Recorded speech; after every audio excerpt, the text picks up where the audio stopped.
ആരാധനാലയ സംരക്ഷണ നിയമം പാലിക്കുക, സമ്പൽ ഷാഹി മസ്ജിദ് അവിടെ നീതി പുലർത്തുക, ഇരകൾക്ക് നീതി ലഭ്യമാക്കുക എന്ന് തുടങ്ങിയ മുദ്രാവാക്യം നമ്മുടെ ഈ വർത്തമാന കാലഘട്ടത്തിൽ ഇപ്പോൾ വന്ന പുതിയ നിയമ ലംഘനങ്ങളുടെ പശ്ചാത്തലത്തിലാണ് ഇന്ന് ഈ പ്രൊട്ടസ്റ്റ്, ഈ പ്രതിഷേധം നമ്മൾ നടത്തിക്കൊണ്ടിരിക്കുന്നത്. ഈ ആരാധനാലയ സംരക്ഷണ നിയമം 91 നിയമം, അതിനുള്ള പ്രാധാന്യം മുസ്ലിം ലീഗിൻ്റെ ഫൈറ്റ്, മുസ്ലിം ലീഗിൻ്റെ ചരിത്രം അതിൽ തങ്കലിപികളാൽ കുറിക്കേണ്ട ഒരു അധ്യായം തുന്നിച്ചേർത്ത വർഷമാണ് 1991. എസ്എസ്എരീനായ ബനാത്ത് വാല സാഹിബിൻ്റെ പാർലമെൻറ്റിലെ ഫൈറ്റ്, അതിൻ്റെ പര്യവസാനം, അതിനുവേണ്ടി കേരളത്തിൽ അതുപോലെ തന്നെ ഇന്ത്യയിൽ ഇന്ത്യൻ യൂണിയൻ മുസ്ലിം ലീഗ് അന്ന് നടത്തിയ വമ്പിച്ച പ്രക്ഷോഭത്തിൻ്റെ ഒക്കെ ഫലമായിട്ടാണ് അന്നത്തെ കോൺഗ്രസ് ഗവൺമെൻറ് ആരാധനാലയങ്ങൾ നിലവിലുള്ള തസ്ഥിതി തുടരുന്ന ആ നിയമം പാസാക്കിയത്. എന്നാൽ ഇപ്പോൾ തുടരെ നിയമലംഘനങ്ങൾ നടന്നുകൊണ്ടിരിക്കുകയാണ്. ഏറ്റവും ഒടുവിൽ അതിൻ്റെ ഇപ്പോഴത്തെ ഉദാഹരണങ്ങളാണ് സമ്പൽ, അതുപോലെ തന്നെ ഷാഹി മസ്ജിദുകളൊക്കെ. അവിടം കൊണ്ടൊന്നും കാര്യങ്ങൾ അവസാനിക്കുന്നില്ല. വർഗീയ വിഷം ചീറ്റിക്കൊണ്ട് പല ഉത്തരേന്ത്യൻ സംസ്ഥാനങ്ങളിലും അതുപോലെ തന്നെ പല സംസ്ഥാനങ്ങളിലുമൊക്കെ ഇന്ന് കേന്ദ്രം ഭരിക്കുന്ന പാർട്ടിയുടെ അവിടെയൊക്കെയുള്ള സംസ്ഥാന തലത്തിലുള്ള പ്രക്ഷോഭങ്ങൾ ഈ ആരാധനാലയങ്ങൾ മുഴുവൻ കുത്തിത്തുറന്ന് നോക്കി അവിടെയൊക്കെ കുഴപ്പമുണ്ടാക്കി അതിനനുസരിച്ച് കോടതികളിൽ നിന്ന് വിധി വാങ്ങി ഇതൊരു പൻഡോരാസ് ബോക്സ് തുറന്ന് രാഷ്ട്രീയ വിവാദങ്ങളുണ്ടാക്കി രാഷ്ട്രീയ നേട്ടം കൊയ്യാൻ വേണ്ടി BJP നടത്തിക്കൊണ്ടിരിക്കുന്ന സംഘ് പരിവാർ, അവിടെ പോഷക സംഘടനകൾ മറ്റുള്ളവരൊക്കെ നടത്തിക്കൊണ്ടിരിക്കുന്ന ഒരു വലിയ സംഭവമാണ് ഇന്ന് പ്രതിരോധിക്കുന്ന തരത്തിൽ നമ്മൾ ഇന്ന് ഈ പ്രക്ഷോഭം നടത്തുന്നത്. ഒരു പള്ളി കൊണ്ട് അവസാനിക്കുന്നില്ല, ഒന്നിലേറെ പള്ളി കൊണ്ടും അവസാനിക്കുന്നില്ല, അവസാനിക്കാത്ത ഒരു പരിപാടിയാണ്. കാരണം എന്താണെന്ന് വെച്ചാൽ എപ്പോഴും ഈ വർഗീയത, ബാബരി മസ്ജിദ് അയോധ്യയിലുണ്ടായ സംഭവം പോലെ എപ്പോഴും ഈ വർഗീയത ഇങ്ങനെ കത്തി ജ്വലിച്ച് നിൽക്കൽ അവരുടെ രാഷ്ട്രീയ ആവശ്യമാണ്. അതിനുവേണ്ടി ഒരു പള്ളി തീരുമ്പോൾ മറ്റൊരു പള്ളി, ഇതവർ ചെയ്തുകൊണ്ടിരിക്കും എന്നറിഞ്ഞത് കൊണ്ടാണ്, മനസ്സിലാക്കിയത് കൊണ്ടാണ്, അതിൻ്റെ ദീർഘവീക്ഷണം നമുക്കുള്ളത് കൊണ്ടാണ് 91 ആരാധനാലയങ്ങളെ സംരക്ഷിക്കുന്ന തസ്ഥിതി നിലനിർത്തണം എന്നുള്ള നിയമം പാർലമെൻറ്റ് പാസ്സാക്കിയത്. അതിൻ്റെ സംരക്ഷണത്തിന് വേണ്ടിയാണ് രാജ്യമൊട്ടാകെ പ്രക്ഷോഭം നടക്കുന്നത്. രാജ്യമൊട്ടാകെ പ്രക്ഷോഭം എന്നല്ല, ചരിത്രപരമായി തന്നെ ഇന്ത്യൻ യൂണിയൻ മുസ്ലിം ലീഗിൻ്റെ വലിയ കോൺട്രിബ്യൂഷൻ ഈ വിഷയത്തിലുള്ളത് കൊണ്ട് ഈ കാലത്തും നമ്മൾ കേവലം പ്രക്ഷോഭമല്ല, അത് സ്ഥാപിച്ച് കിട്ടാൻ വേണ്ടി നമ്മൾ സുപ്രീം കോടതിയെ സമീപിക്കാൻ വേണ്ടി തീരുമാനിച്ചിരിക്കുകയാണ്. അവിടെ ചില ആളുകൾ കൊടുത്ത കേസിൽ നമ്മളും കക്ഷി ചേരുക. ഇത് പാർലമെൻറ്റ് മെമ്പർമാർ അതുപോലെ തന്നെ പാർട്ടി മൊത്തത്തിൽ ആലോചിച്ച് സുപ്രീം കോടതിയിൽ നടക്കുന്ന ഈ ആരാധനാലയ സംരക്ഷണ കേസിൽ ചില ആളുകൾ കൊടുത്തിരിക്കുന്ന കേസിൽ നമ്മൾ കക്ഷി ചേരുകയാണ്.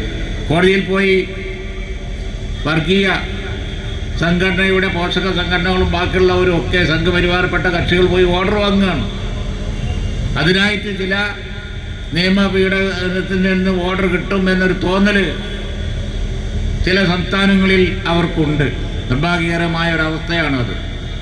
അങ്ങനെ മുൻവിധിയുള്ള സ്ഥലത്ത് പോയി ഓർഡർ വാങ്ങുക, എന്നിട്ട് നേരെ കോടതികളിൽ, നേരെ പള്ളികളിൽ ചെന്ന് പരിശോധന നടത്തുക. അങ്ങനെയാണ് സമ്പലിൽ ഇപ്പോൾ കുറേ ആളുകൾ മരിക്കാനും അതുപോലെ തന്നെ ഒരു ദിവസം രാവിലെ അങ്ങ് ചെല്ലുകയാണ് പള്ളിയിലേക്ക്, ഒരു കോടതിയുടെ ഉത്തരവും വാങ്ങി നേരെ അങ്ങോട്ട് ചെല്ലുകയാണ്. ചെന്നിട്ട് യാതൊരുവിധ നോട്ടീസും കൊടുക്കാതെ ഇത് പള്ളിയല്ല എന്ന് പറഞ്ഞുകൊണ്ട് അവിടെ ചെന്ന് പരിശോധന തുടങ്ങുകയാണ്. അതുകൊണ്ടാണ് സമ്പലിൽ പ്രശ്നമുണ്ടായത്. നമുക്കറിയാം ഈ രാജ്യത്ത് നടക്കുന്ന വിഷയമാണ് ഇതൊക്കെ. ഇന്ത്യൻ യൂണിയൻ മുസ്ലിം ലീഗിനെ സംബന്ധിച്ചിടത്തോളം വളരെ ദേശീയ തലത്തിൽ നോക്കുമ്പോൾ ചെറിയൊരു പാർട്ടി ആയിരിക്കാം, പക്ഷേ മർമ്മപ്രധാനമായ വിഷയങ്ങൾ ഉയർത്തിപ്പിടിച്ച് മർമ്മത്തടിക്കാനുള്ള ശക്തി അതിനുണ്ട് എന്നുള്ള കാര്യത്തിൽ യാതൊരു സംശയമില്ല. ആരാധനാലയ സംരക്ഷണം മാത്രമല്ല, ഇതുപോലെയുള്ള ഇന്ത്യയിലെ പ്രബല ന്യൂനപക്ഷമായ മുസ്ലിം ന്യൂനപക്ഷത്തെ ബാധിക്കുന്ന പ്രധാനപ്പെട്ട വിഷയങ്ങളിലൊക്കെ ജനാധിപത്യപരമായ ഇടപെടൽ നടത്താൻ എല്ലാ കാലത്തും മുസ്ലിം ലീഗ് കഴിഞ്ഞിട്ടുണ്ട്. അതാണ് പൗരത്വ പ്രശ്നം വന്നപ്പോൾ നമ്മുടെ കേസ് അത് ഫലം ചെയ്തു. പൗരത്വ പ്രശ്നത്തെ ആ ഘട്ടത്തിൽ സുപ്രീം കോടതിയിൽ നല്ല ഫലപ്രദമായ രീതിയിൽ നമ്മൾ കപിൽ സിബലിനെയൊക്കെ ഹാജരാക്കി കേസ് നടത്തിയത് കൊണ്ടാണ് അത്ര പെട്ടെന്ന് കേന്ദ്ര ഗവൺമെൻറ്റിന് പൗരത്വ നിയമവുമായി മുന്നോട്ട് പോകാൻ കഴിയാതെ പോയത്. അതിന് ഫലം എന്തായിരുന്നു? പാർലമെൻറ്റ് ഇലക്ഷൻ കഴിഞ്ഞപ്പോൾ പ്രതിപക്ഷം ശക്തിപ്പെട്ടു. BJPക്ക് കേന്ദ്രം ഭരിക്കുന്ന കക്ഷിക്ക് പാർലമെൻറ്റിൽ പല ലിമിറ്റേഷൻസും വന്നു. അതുകൊണ്ട് പൗരത്വ നിയമത്തിൽ അവർക്ക് അല്പം അയയേണ്ടി വന്നു. ജനാധിപത്യപരമായ ഇന്ത്യൻ യൂണിയൻ മുസ്ലിം ലീഗിൻ്റെ ഫൈറ്റിൻ്റെ വൻ വിജയമാണ് പൗരത്വ സംരക്ഷണ നിയമത്തിൽ നമ്മൾ സുപ്രീം കോടതി നടത്തിയ ഫൈറ്റ്. അതേപോലെ തന്നെ ഈ ആരാധനാലയ സംരക്ഷണ നിയമം 91 നമ്മൾ കൊണ്ടുവന്നതാണ്, നമ്മൾ മുൻകൈ എടുത്ത് വന്നതാണ്. പിന്നെയാണ് ഗവൺമെൻറ് അത് ബില്ലാക്കിയത്. മെഹ്നാത്ത് വാല സാഹിബിൻ്റെ പ്രൈവറ്റ് ബില്ലും ചർച്ചയും ബാക്കിയുള്ളതൊക്കെ വന്ന അന്നത്തെ അന്തരീക്ഷത്തിൽ അങ്ങനെ പലതുണ്ടായി. ഇന്ദിരാഗാന്ധിയുടെ കാലത്ത് വന്നിട്ടുണ്ട്. അതുപോലെ തന്നെ പല നിയമങ്ങളും വന്നിട്ടുണ്ട്. ഇപ്പോൾ നമുക്കറിയാം വഖഫ് സംബന്ധിച്ച കാര്യങ്ങളും ഇപ്പോൾ ഈ പാർലമെൻറ്റിൽ അത് പാസ്സാക്കാൻ പോകുന്നില്ല. കാരണം എന്താ? മതേതര ശക്തികൾ നടത്തുന്ന ഫൈറ്റിൻ്റെ റിസൾട്ടാണത്. ജനാധിപത്യത്തിൽ ഭരണം തന്നെ വേണമെന്നില്ല. നമുക്കറിയാം, ഭരണമില്ലെങ്കിലും ഫൈറ്റ് ചെയ്ത് നിൽക്കാൻ മതേതര ശക്തികൾക്കാവും. ഇന്ത്യൻ നാഷണൽ കോൺഗ്രസിനും മറ്റു മതേതര ശക്തികൾക്കുമാവും. അതിന് ഏറ്റവും ചെറിയൊരു പാർട്ടിയാണെങ്കിലും ശരി, മർമ്മത്തടിക്കാനുള്ള ശക്തി ഇന്ത്യൻ യൂണിയൻ മുസ്ലിം ലീഗിനുമുണ്ട്. ഇന്നിവിടെ യൂത്ത് ലീഗ് നടത്തുന്ന ഈ പ്രതിഷേധ പ്രൊട്ടസ്റ്റ് അതാണ്. രാജ്യത്ത് ഇതുപോലുള്ള ഒരുപാട് കരിനിയമങ്ങൾക്കെതിരെ ഇനി നമുക്ക് പോരാടേണ്ടി വരും. കാരണം എന്താണെന്ന് വെച്ച് കഴിഞ്ഞാൽ വർഗീയത നിലനിർത്തി ആ അന്തരീക്ഷം നിലനിർത്തി പോലെ തന്നെയാണ് BJPയുടെ സംഘപരിവാറിൻ്റെ പരിപാടി. ഈ രാജ്യത്ത് ജനങ്ങൾക്ക് എന്തെങ്കിലും ഒരു ക്ഷേമം ചെയ്യുന്ന പരിപാടി അവർക്കില്ല. അതുകൊണ്ടാണ് വിദ്യാഭ്യാസമുള്ള സ്റ്റേറ്റായ കേരളത്തിലൊന്നും അവർ ക്ലച്ച് പിടിക്കാത്തത്. വിദ്യാഭ്യാസമുള്ള സ്റ്റേറ്റിലൊക്കെ ഈ കേരളത്തിൽ അവർ ക്ലച്ച് പിടിക്കുന്നില്ലല്ലോ. കാരണം ഇവിടുത്തെ ജനങ്ങൾക്ക് ചിന്തിക്കാനറിയാം. അതുകൊണ്ട് തന്നെ കേരളത്തിൽ അവർക്ക് വളരാൻ സാധിക്കുന്നില്ല, ദക്ഷിണേന്ത്യയിൽ അവർക്ക് വളരാൻ സാധിക്കുന്നില്ല. നേരെ മറിച്ച് ഉത്തരേന്ത്യയിലെ പല സംസ്ഥാനങ്ങളിലും ഇങ്ങനെയുള്ള പള്ളി പ്രശ്നം എടുക്കുകയാണ്. ഒരു ദിവസം രാവിലെ അങ്ങോട്ട് ചെന്ന് അവിടെ വർഗീയ ലഹളക്ക് കാരണമാകുന്ന നടപടികൾ എടുക്കുകയാണ്. അങ്ങനെയുള്ള ഒന്നാണ് സമ്പൽ. അവിടെ യാതൊരു മുന്നറിയിപ്പും ഇല്ലാതെ അങ്ങ് ചെന്നു.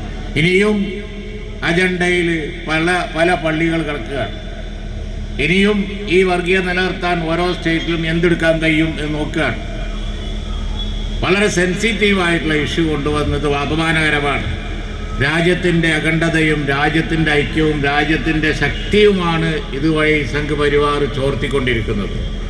രാജ്യത്തെ ദാരിദ്ര്യം നിർമ്മാർജ്ജനം ചെയ്യാൻ, അതിൻ്റെ പുരോഗതിക്ക്, അതുപോലെ തന്നെ രാജ്യത്തെ ഇന്ന് ലോകത്തെ ഏറ്റവും വലിയ ശക്തിയാക്കി മുന്നോട്ട് കൊണ്ടുപോകാൻ ലോകരാജ്യങ്ങളൊക്കെ പുരോഗതിയിലേക്ക് കുതിക്കുമ്പോൾ ഇന്ത്യയെ പിറകോട്ടടിപ്പിക്കുന്ന റിവേഴ്സ് ഗിയറിലുള്ള പരിപാടിയുമായി ഇവിടെ സംഘപരിവാർ വാഴ്ച തുടരുകയാണ്.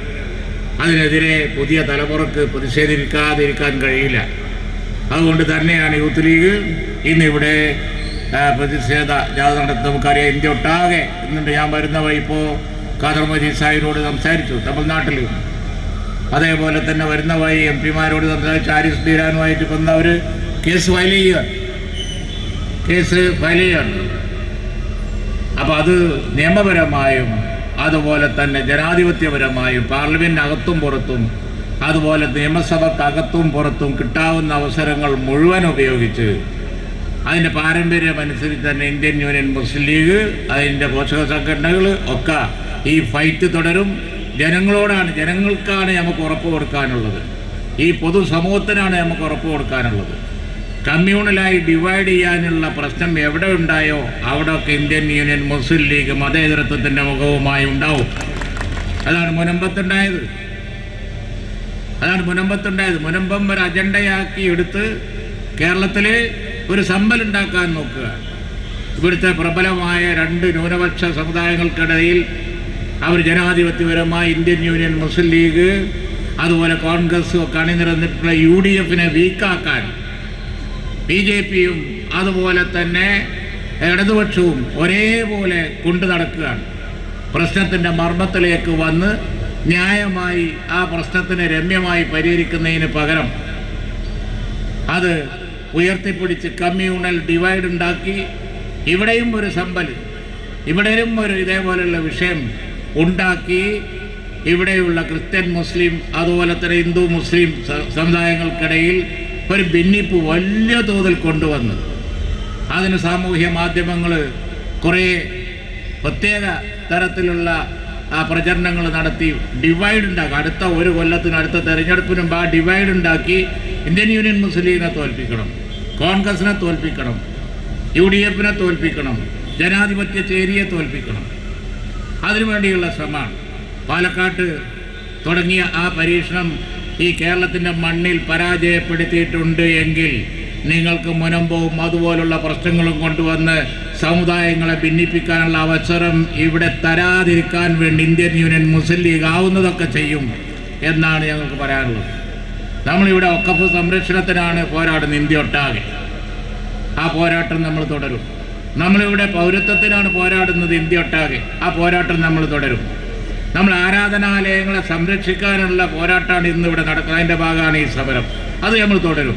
പക്ഷേ കമ്മ്യൂണൽ ഡിവൈഡ് ഉണ്ടാക്കാൻ നമ്മൾ നോക്കൂല. പ്രശ്നപരിഹാരമല്ല, പൊതുസമൂഹത്തിൽ വിവാദമാക്കി കത്തിച്ച് അങ്ങനെ ആളുകളെ ഡിവൈഡ് ചെയ്ത് കൊണ്ടുപോകാനുള്ള നിഗൂഢമായ ശ്രമമാണ് ഒരു വശത്ത് BJP മുനമ്പം പ്രശ്നം വെച്ച് നടത്തുന്നത്. ആ നിഗൂഢമായ പ്രശ്നം തന്നെയാണ് മറുവശത്ത് ഇടതുപക്ഷം ഇത് നീട്ടിക്കൊണ്ടുപോകുന്നതിലൂടെ നടത്തുന്നത്. കേരളത്തിൽ ഒരു സമ്പലുണ്ടാക്കാൻ പറ്റുമോ, വിഭാഗീയത ഉണ്ടാക്കാൻ പറ്റുമോ എന്നാണ് നോക്കുന്നത്.